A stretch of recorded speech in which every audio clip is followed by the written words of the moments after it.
Seja bem-vindo, Alemão do Transporte. Muito obrigado, Roberto. Boa noite. Mais uma vez pela oportunidade, te agradeço. Boa noite aos telespectadores da Tribuna Livre. Estamos aí à disposição para responder aí as perguntas.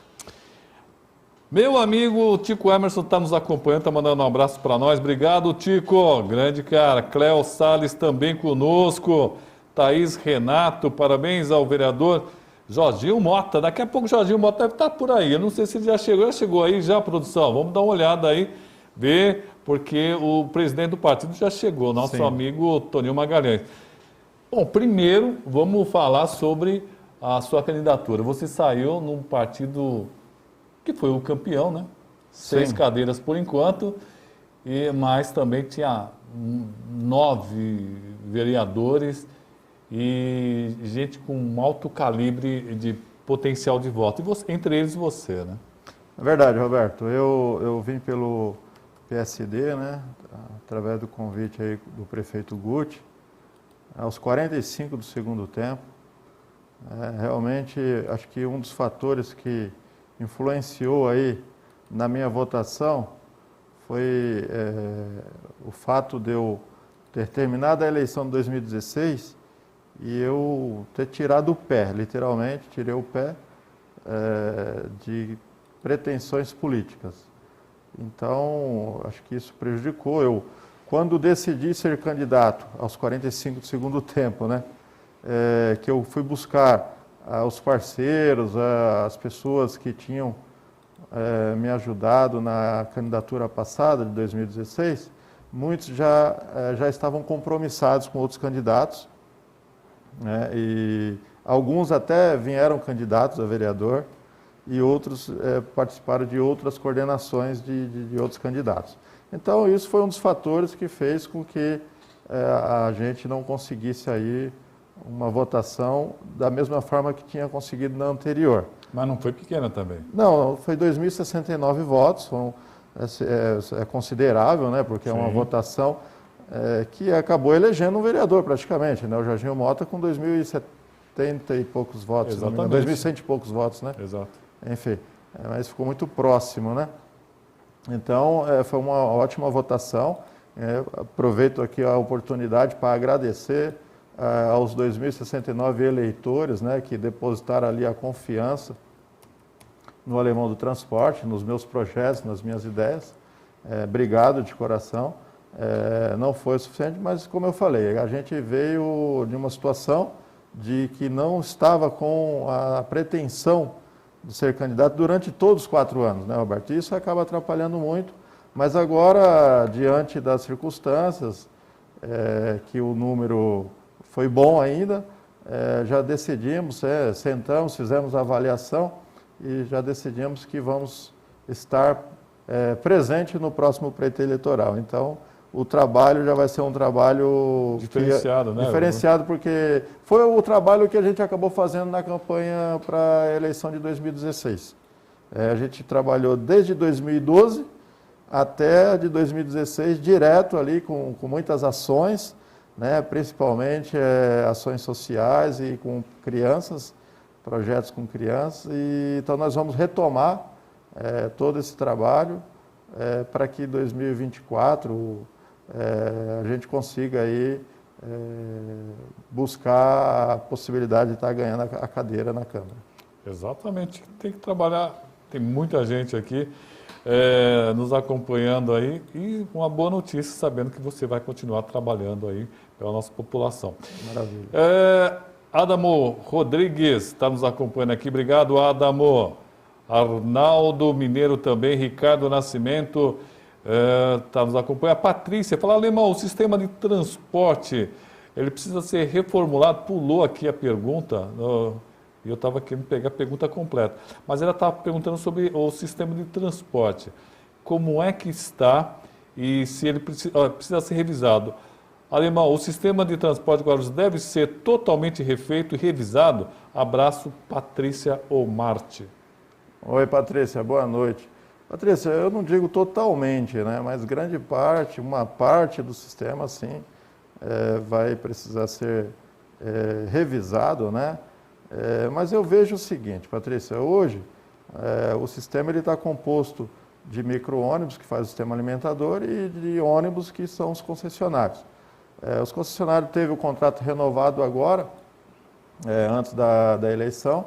O contrato previa a renovação e o nosso contrato da permissão vai até 2022.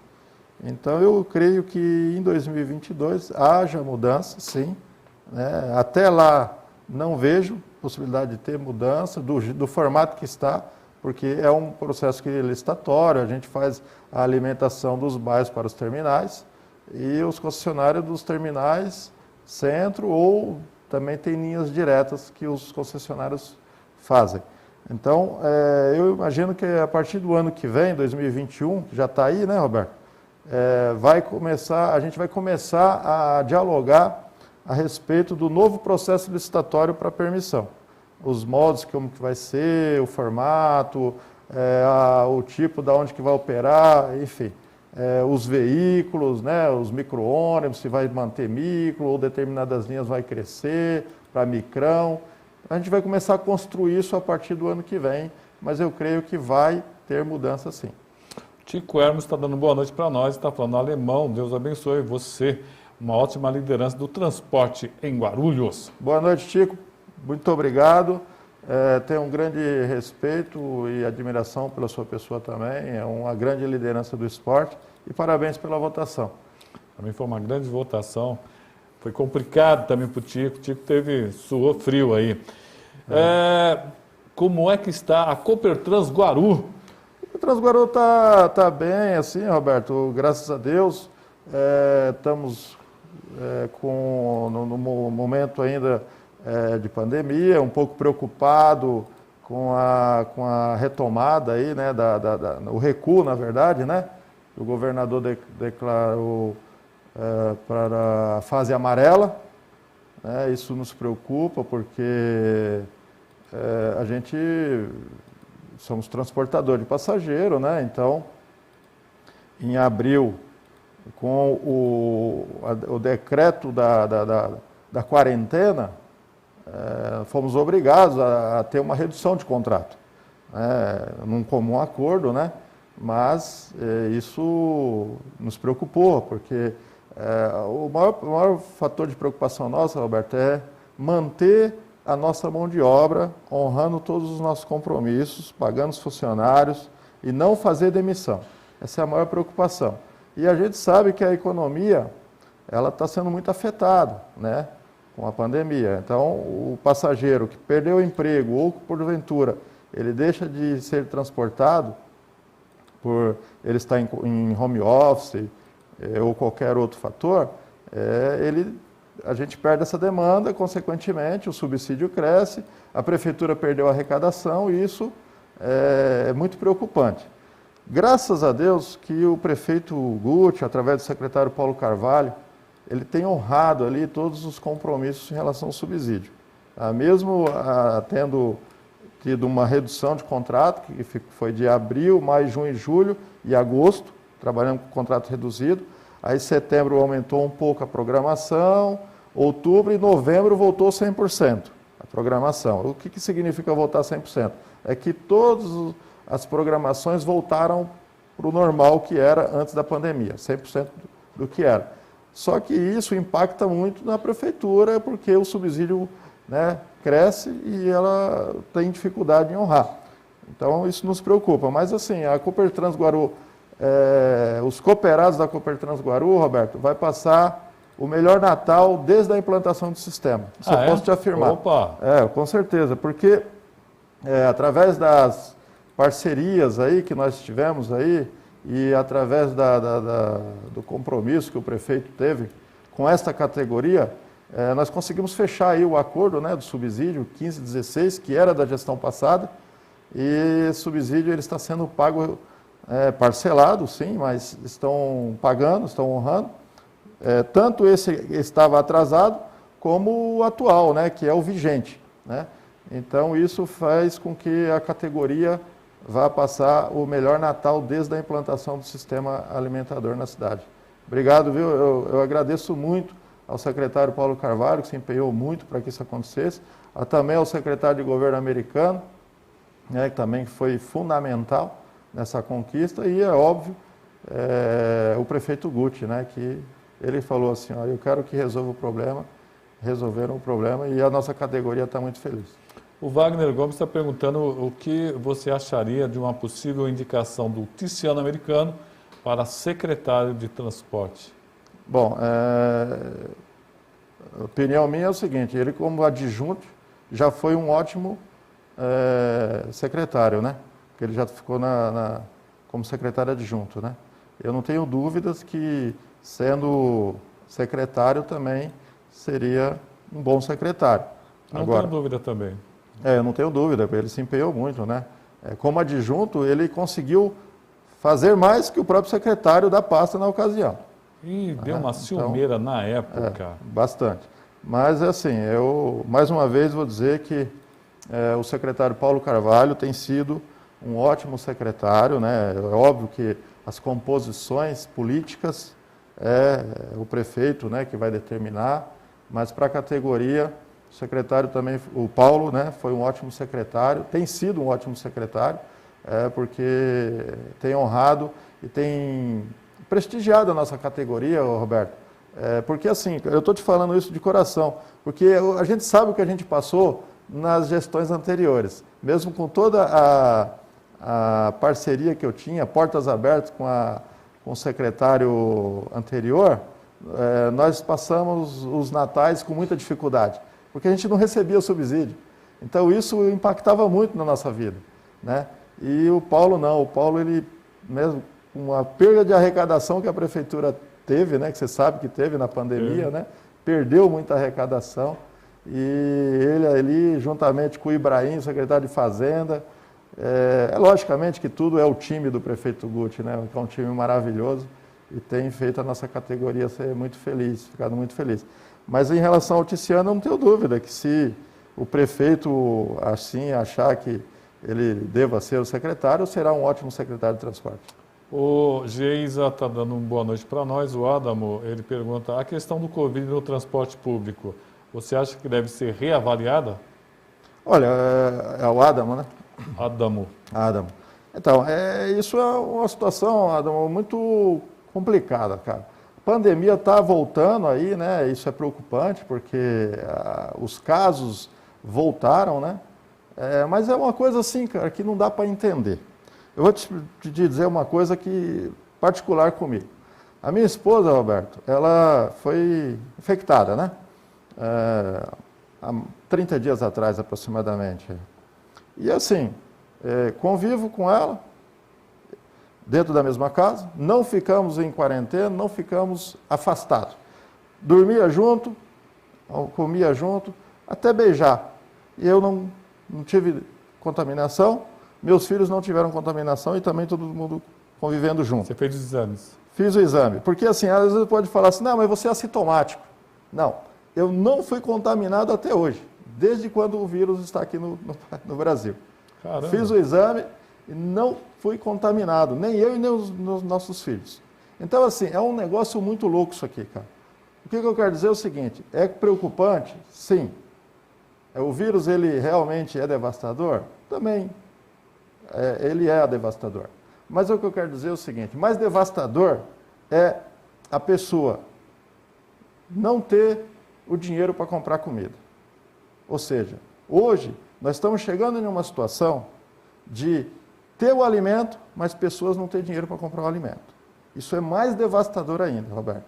Então, o que eu quero dizer é que a gente já estamos aí há 8 meses com pandemia, e a gente viu que o começo era aquela coisa maluca. Todo mundo, cara, ninguém sabia, né?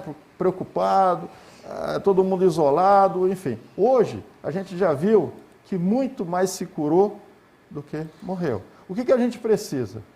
Que os órgãos públicos cuidem das questões de equipamentos, ou seja, proporcione equipamento para a população, EPIs, que seria a máscara, álcool em gel, para que as pessoas se protejam, né, via a questão das higienizações, mas que a sociedade continue a trabalhar, porque não tem como parar. E as pessoas que sabem que tem um parente ou uma pessoa mais próxima, que é do grau de risco, se preocupar mais, né, em proteger essas pessoas. O que eu quero dizer é o seguinte, por exemplo, eu tenho os meus pais, tenho a minha mãe e meu pai, que são do grau de risco. Eu vou deixar de ir visitá-los? Não, não preciso deixar de visitá-los. Mas eu posso ficar com uma distância de 2,5 metros a 3 metros dentro do mesmo lar, protegido com máscara, protegido com álcool em gel, nas mãos e tal. Se eu venho da rua, ou se eu venho do transporte público, que eu tive contato com várias pessoas, antes de eu ir me aproximar de alguém que seja do grau de risco, eu procuro tomar um banho primeiro, trocar essa roupa que eu estava na rua e ter uma convivência normal. Eu acho que é mais uma questão da gente se conscientizar e continuar tocando a vida. E uma outra coisa que eu defendo, Roberto, a volta às aulas. Por que eu defendo a volta às aulas, Roberto? Porque é o seguinte, cara, a gente tem uma série de setores, principalmente o pessoal dos escolares, que estão sendo exterminados aos poucos, porque eles não conseguem voltar a trabalhar e não tem nenhum tipo de auxílio para essa categoria dos escolares. Ou seja, o auxílio emergencial do governo federal não contemplou eles, porque eles têm a questão do imposto de renda, que teve renda acima de 28 mil, e eles não conseguiram ser contemplados. A solução para a categoria dos escolares, não só dos escolares, mas toda uma rede que está ao redor das escolas, é a volta às aulas. E eu acho que as aulas precisam voltar urgentemente, Roberto. Mara Borges, boa noite, Roberto, boa noite, Alemão. Parabéns, Alemão, parabéns pela campanha que você fez, uma campanha limpa, apesar de não ter sido eleito, mas Obrigado. é sem dúvida um grande vencedor. Obrigado, Maria. Deus abençoe. E quem mais aqui? Mandaram uma pergunta aqui sobre dupla função. Já estamos terminando nosso tempo, né, produção? A Meg Gabarrão. Alemão, o que você diz das duplas funções, da dupla função dos motoristas? É Meg? Isso, Meg. Olha, Meg, é assim, eu vejo que a tecnologia, ela avançou. A maioria das pessoas hoje tem celular e você não precisa ter mais dinheiro ou moeda a bordo. Então, eu não considero que seria uma dupla função. O motorista ele tem que dirigir somente e o passageiro, através do validador eletrônico, ele passa lá o celular ou um QR Code ou o cartão magnético, enfim, para pagar a sua tarifa. Tá? É um avanço tecnológico, como eu falei. Tá? Então não dá, porque assim, a função do cobrador, ele é um custo dentro da tarifa, óbvio, né? E ele aumenta o subsídio. Se você traz ele para dentro, é óbvio que a prefeitura vai repassar isso no custo do subsídio. Tá? Então, mas está gerando desemprego. Eu acho que as pessoas têm que se aperfeiçoar, se qualificar para crescimento. Tá? Ou seja, no nosso caso, muitos cobradores se tornaram motoristas com um salário melhor, com uma renda melhor.